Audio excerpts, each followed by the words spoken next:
While tortoises were renowned for their leisurely pace, many of them were hurtling towards extinction at a much faster rate than they'd prefer. These reptiles, although representing just a small fraction of the 16,000 endangered animal and plant species, played a crucial role in the ecosystem and served as a wellspring of inspiration for nature enthusiasts worldwide. Fortuitously, in the quest for their survival, tortoises found a steadfast ally in the heart of Arizona, someone who was willing to upend his life for their sake. When he shattered an astonishing record, the efforts of this individual received resounding applause from zoologists across the globe. Yet, in his neighborhood, some couldn't help but harbor a touch of resentment. The backyard belonging to Jerry Fife had become the talk of the town among Phoenix residents. Anyone curious enough to peer into his one-acre expanse was likely to encounter a creature hitherto unseen in the American Southwest. Instead of the customary cats or dogs, the Fife household had transformed into a sanctuary for Galapagos tortoises. These 600-pound behemoths roamed freely, and Jerry's daily routine commenced at 7 a.m. with their care. To him, they were much more than mere pets. Hailing from Arizona, Jerry was an integral part of an international conservation endeavor, and his passion for reptiles could be traced back to his earliest memories. A pet iguana, courtesy of his parents, ignited his fascination with all things scaly. He spent entire afternoons scouring his yard in search of lizards. It came as no surprise when Jerry embarked on a career in animal care. For several years, he worked at the Glady's Porter Zoo in Brownsville, Texas. As gratifying as this experience was, it also made him acutely aware of the limitations zoos faced in their conservation efforts. With their resources stretched thin across various priorities, zoos could only allocate a finite amount of attention to breeding endangered species. Yet Jerry learned that individuals were legally permitted to raise these animals independently. This revelation prompted a significant decision in 1994. Jerry acquired his first Galapagos tortoise from a private owner and set out to raise it 2,500 miles away from its original habitat. Many were skeptical about the prospect of raising a tortoise in the Sonoran Desert, but the reptile expert meticulously devised the perfect plan. Surprisingly, Phoenix was not too dissimilar from the Pacific biome the tortoises were accustomed to. The climate was warm, and the dry grasses and prickly pear cacti adequately met their dietary requirements. Of course, Jerry had to intervene to some extent. One of his daily responsibilities involved administering neck scratches, which the shelled creatures thoroughly enjoyed. This practice not only fostered trust, but also allowed him to remove troublesome ticks and insects.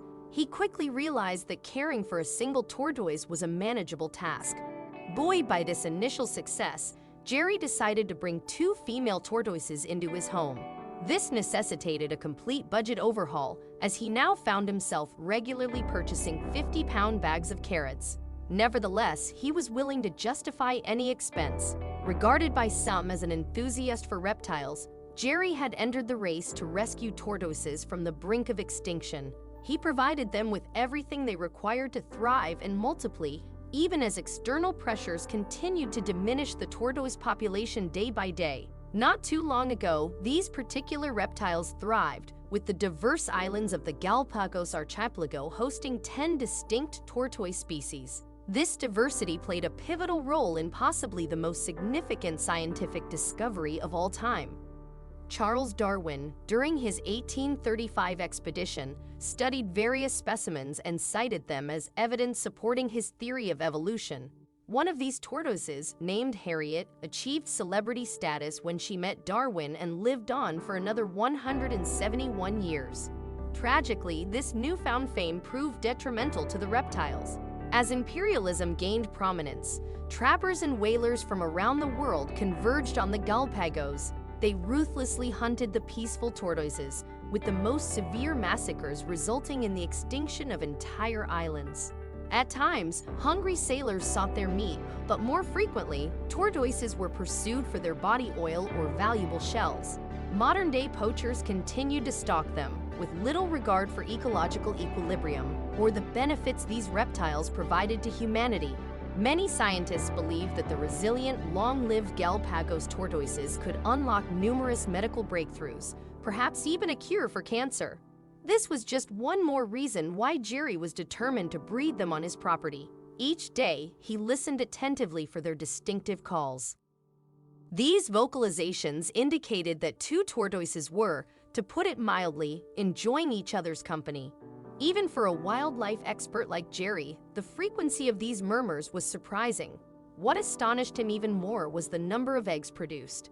His modest breeding program proved to be a resounding success, with over 200 hatchlings breathing new life into the species. Not equipped to handle such a large population of tortoises, Jerry ended up selling most of them to zoos or private owners, albeit not without facing substantial criticism. Certain traditionalists contended that Jerry's approach involved removing animals from their natural habitat and exploiting them in the exotic pet trade. Despite the captive tortoises reproducing, they were not being reintroduced into the wild.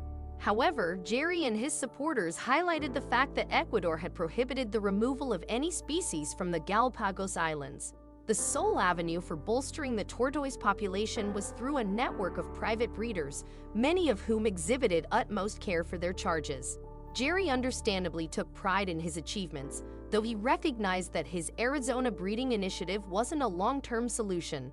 Wild turtles and tortoises also required assistance, and fortunately, efforts in that direction were gaining momentum across the United States. Rockaway Beach had been a Queens, New York landmark for more than a century. Renowned for its well-maintained shores and proximity to Manhattan, this neighborhood had long served as a perfect escape from the scorching New York City summers. As one of the area's most favored vacation destinations, it came as no surprise that the bustling beaches of Rockaway were not particularly hospitable for wild animals. However, this did not deter one special creature from making a remarkable appearance. When the creature emerged from the sea, beachgoers immediately spotted it, and soon, a sizable crowd gathered to witness its journey through the sandy shores. This remarkable visitor was a Kemp's Ridley sea turtle, one of the rarest turtle species on the planet. While turtle sightings were relatively common on Long Island, encountering a Kemp's Ridley there was akin to finding a treasure trove. Kemp's Ridleys were primarily found in the warm waters of the Gulf of Mexico, an environment drastically different from the icy Atlantic. So how did this turtle end up so far from its native habitat? The crowd received their answers promptly, as the turtle wasted no time settling in the sand and laying hundreds of tiny eggs. Beachgoers were astounded by the sight, but these unhatched turtles faced significant risks. Despite being buried under a thick layer of sand, the eggs were vulnerable to improper incubation due to the cold climate. It was a daring gamble for the exhausted mother turtle to deposit her clutch here. After the mother turtle returned to the sea, onlookers contacted the Riverhead Foundation for Marine Research, RFMR, to assess the situation.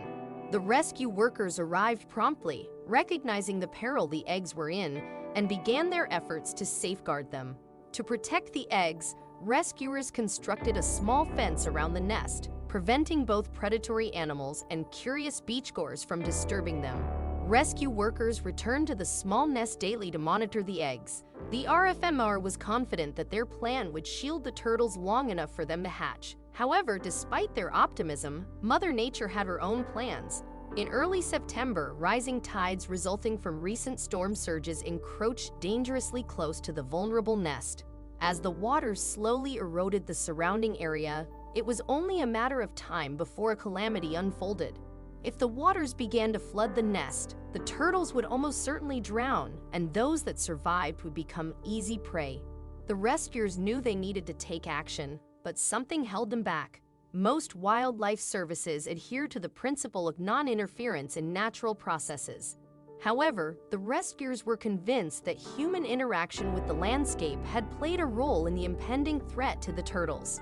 With this perspective in mind, the RFMR contacted the U.S. Fish and Wildlife Service, seeking permission to relocate the eggs.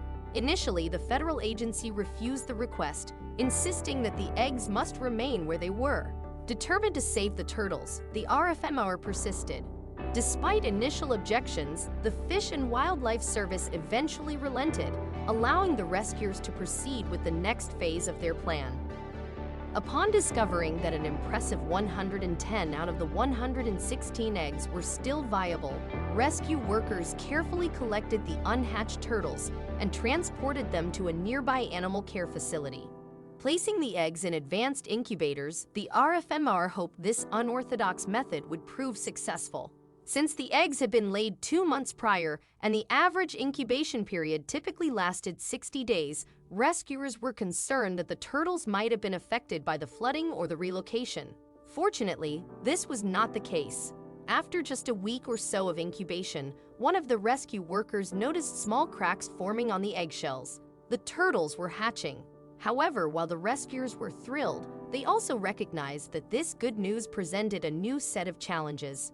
When baby turtles hatch, they possess an extraordinary burst of energy known as frenzy, which allows them to rapidly make their way into the water and overcome the challenges of large waves.